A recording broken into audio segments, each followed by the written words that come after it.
हिज़्ब इख्तिलाफ के इत्तेहाद Indian National Development Inclusive Alliance यानी इंडिया की हलीफ जमातों के अरकान पार्लियामेंट ने चारशंबे को पार्लियामेंट हाउस के अहाते में मरकजी बजट में अपोजिशन जमातों की हुकूमत वाली रियासतों के साथ किए जाने वाले इम्तियाजी सलूक और नाइंसाफ़ी के खिलाफ मुजाहरा किया।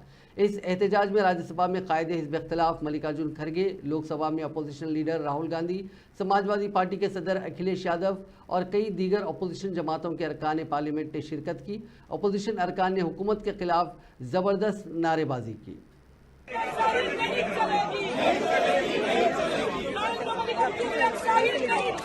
नहीं चलेगी।